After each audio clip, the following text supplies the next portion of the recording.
L'économie en direct, c'est aussi des chroniques. Et tout de suite, nous avons rendez-vous par téléphone avec Gérard Vespierre, chercheur et conférencier en géopolitique, auteur de notre chronique bimensuelle Décryptons le monde. L'occasion d'avoir un autre regard sur certaines actualités internationales. Bonjour Gérard. Bonjour Jacqueline. Très heureuse de vous retrouver après cette interruption estivale, Gérard. Alors l'actualité internationale a été riche, Ukraine, Russie, Afrique, et va très certainement continuer à l'être. Pour ce premier numéro de rentrée de Décryptons le monde, vous nous proposez de réfléchir ensemble quelques instants à la situation en Iran. Puisque demain, 16 septembre, marquera en effet le premier anniversaire de la mort à Téhéran de la jeune iranienne Mahsa Amini, à cause d'un port de voile ne respectant pas les règles. Plusieurs mois de révolte populaire s'en étaient suivis. Seule une nouvelle et sanglante répression avait pu éteindre ce feu populaire. Pensez-vous qu'aujourd'hui les conditions soient réunies pour qu'un mouvement populaire enflamme de nouveau ce pays ? Eh bien, Jacqueline, pour qu'un mouvement populaire prenne naissance, il faut des conditions économiques, sociales et un événement exceptionnel.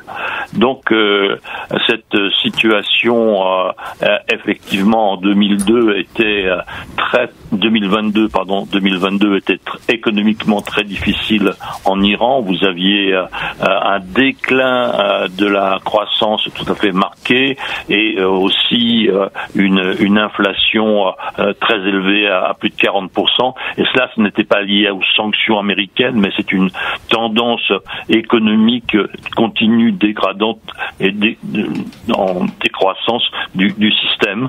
Donc un fort taux de chômage aussi, surtout pour la jeunesse, et on retrouve ce paramètre jeunesse donc dans la rue. Après, donc le besoin aussi de liberté des femmes. Donc l'étincelle l'an dernier était la mort stupide de cette jeune femme, donc qui a finalement à une contestation du régime, et ça s'est entendu dans les rues avec le cri en particulier de mort au guide. Donc les conditions de 2023 sont les mêmes. La situation économique est encore plus mauvaise avec une inflation qui flirte avec les 50%.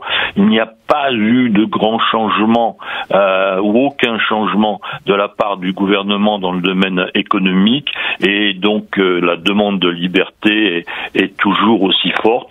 Alors, quelle peut être l'étincelle ? Eh bien, l'étincelle l'an dernier, c'était le décès. L'étincelle cette année, peut-être la célébration du premier anniversaire de cette disparition. Donc les causes peuvent produire les mêmes effets et de nouveaux mouvements populaires peuvent apparaître dans les rues et demander encore plus fort la fin du régime. Oui, voilà un constat très rationnel. On se dit que le gouvernement pourrait faire le même. S'attend-il, prévoit-il une nouvelle insurrection populaire ? Alors, Jacqueline, l'élite religieuse et politique du régime, depuis des années, est tout à fait consciente de cette situation. L'ancien président de l'Assemblée nationale, Natek Nouri, en 2018, voyez-vous, il y a 5 ans, disait « Notre problème n'est pas l'accord nucléaire, notre problème est de savoir combien de temps nous allons pouvoir rester au pouvoir. » Donc, et le monde religieux, de la même façon, s'exprimait en disant si le peuple se révolte, nous, les religieux, nous allons être jetés à la mer. » Donc, c'est une situation connue du régime que ce bouillonnement social. Il y a eu les émeutes déjà en 2017-2018, 2019-2020, donc le cycle est régulier et s'accélère. Donc le pouvoir est conscient, il a déjà été confronté et il se prépare à cet affrontement. Le choix par le guide Khamenei du nouveau président en 2020, donc Raisi, qui est un homme venant du service et du département de la justice qui a été impliqué dans des milliers de condamnations à mort, n'est-ce pas?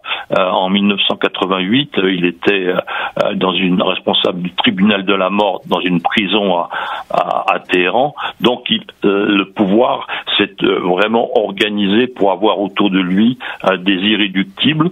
Et donc maintenant, pour ce qui concerne cette rentrée, eh bien, il a organisé ses services de sécurité, de renseignement, en les dotant aussi d'équipements nouveaux et de dépenses impressionnantes allant jusqu'à 6 milliards de dollars. Donc il faut en conclure et il faut dire que le pouvoir se prépare à cet affrontement. Et si de tels événements se produisaient, la France, les pays occidentaux auraient-ils les moyens d'intervenir? Selon vous, que pourraient-ils envisager de faire? Il faudra effectivement aider le peuple iranien et tous les citoyens pourront se mobiliser pour amener les gouvernements à le faire si ces derniers hésitaient encore. Les gouvernements pourraient par exemple considérer des actions judiciaires contre les dirigeants iraniens, dont le président que j'évoquais tout à l'heure, pour les nombreux crimes commis. Il pourrait aussi demander à l'Union européenne de placer les tristement célèbres gardiens de la Révolution sur la liste des organisations terroristes. Donc il y a aussi à souligner un élan mondial contre le régime iranien. Figurez-vous que 3600 parlementaires dans le monde ont voté différentes motions dans leurs pays respectifs demandant donc le départ de ce régime et donnant son soutien au peuple iranien. Donc une majorité d'élus à la Chambre des représentants à Washington et une majorité à Londres de la Chambre des communes a fait la même chose. Alors que se passe-t-il en France?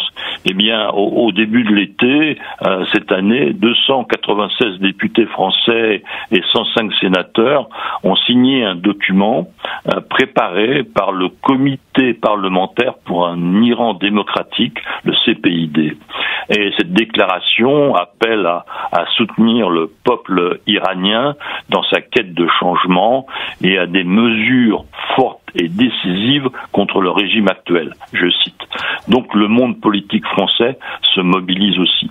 Enfin, le temps sera certainement venu pour les gouvernements européens de se rapprocher de la résistance iranienne. Le Conseil national de la résistance iranienne, le CNRI, a d'ailleurs son siège en France, qui plus est à Auvers-sur-Oise, dans le Val d'Oise, n'est-ce pas? Les Valdoisiens auront donc un rôle à jouer. Gérard, là, vous me tendez une perche pour que je pose la question à Monsieur Guillaume Vuittet.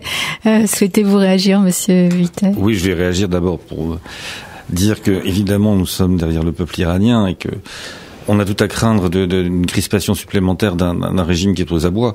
Il y a un régime de sanctions extrêmement fort qui a déjà été mis en place au niveau international, non seulement parce qu'il y avait évidemment la tentation du régime des mollahs de se doter de l'arme nucléaire, qui n'est pas quelque chose qui est éteinte. Il y a aujourd'hui en plus une complicité visiblement active avec le régime russe pour soutenir l'effort de guerre en Ukraine avec tous les exemples qu'on connaît.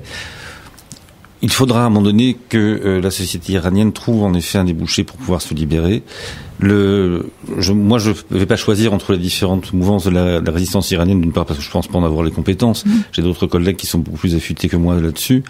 Je pense qu'il y a en effet une certaine diversité, parfois même difficulté de cette résistance à trouver une cohérence, mais c'est sans doute normal parce que la répression est tellement forte. Oui. C'est au quotidien. C'est-à-dire l'interdiction, c'est dans tous les moments de la vie quotidienne qu'elle s'exerce. Ça ne favorise pas ça ne facilite pas la coordination des acteurs.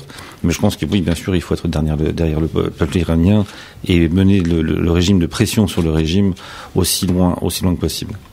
Merci, Monsieur Guillaume Vuittet. Gérard, vous voulez ajouter quelque chose avant qu'on se quitte?